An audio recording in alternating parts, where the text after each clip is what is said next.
C'est donc la semaine du développement durable. La mairie y participe à sa façon. Qu'est-ce que le développement durable? Alors la définition très académique du développement durable, en fait, c'est la convergence entre l'économie, le social et l'environnement.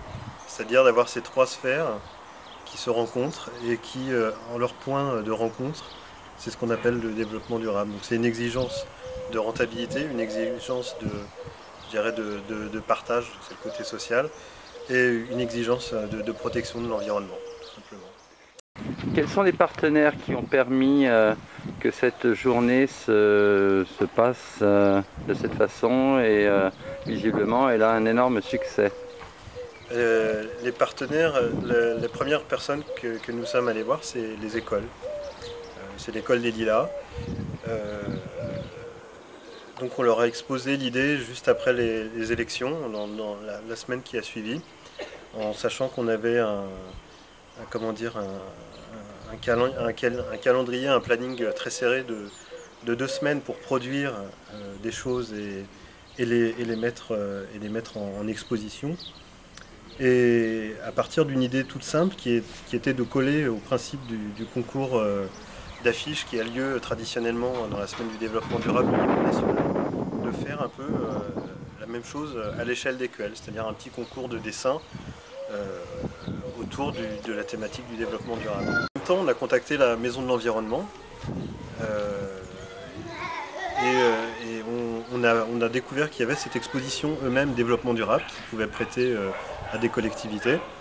Et en plus que cette exposition, les photos qui viennent en général, qui viennent de Yann Arthus Bertrand, étaient présentes aussi dans l'école. Donc à partir de ce moment-là, on s'est dit, on a donc la Maison de l'Environnement qui a une exposition à nous prêter, les écoles qui sont prêtes à travailler dessus et qui ont le matériel eux-mêmes déjà dans leur mur.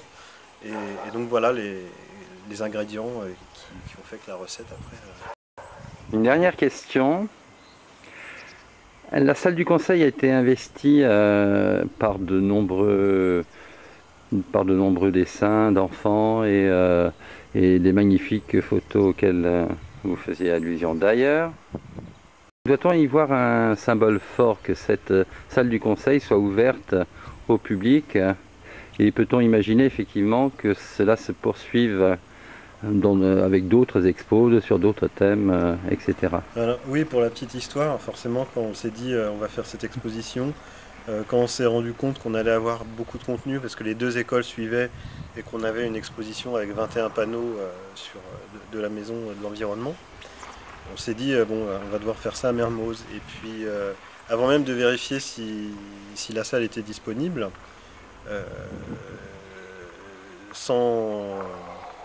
Monsieur le maire a dit tout simplement, mais moi j'aimerais bien qu'on la fasse à la mairie, cette exposition. J'aimerais bien qu'on ouvre la salle du conseil.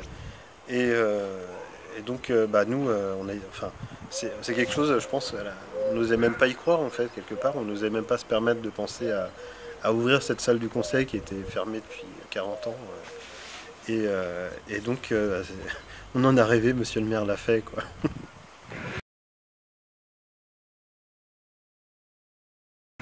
Merci Rodolphe, merci à toute l'équipe et j'espère que vous allez poursuivre ce travail d'ouverture qui est bien engagé.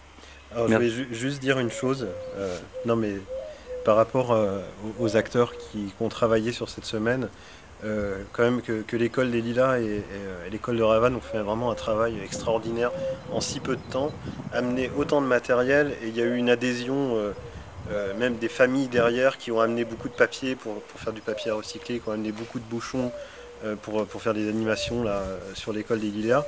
Et moi j'ai été complètement, vraiment bluffé par la manière dont les choses se sont goupillées à partir d'une simple idée de faire un petit événement pour marquer cette semaine. Voilà. Eh bien, merci Rodolphe et merci à tout ce petit monde qui a permis effectivement que cette exposition puisse se faire dans les meilleures conditions. Et à très très bientôt. Pour un cadeau de Noël, c'est vrai, c'était cherché. Un coup d'hydrocarbure, la Bretagne s'est fait lifter.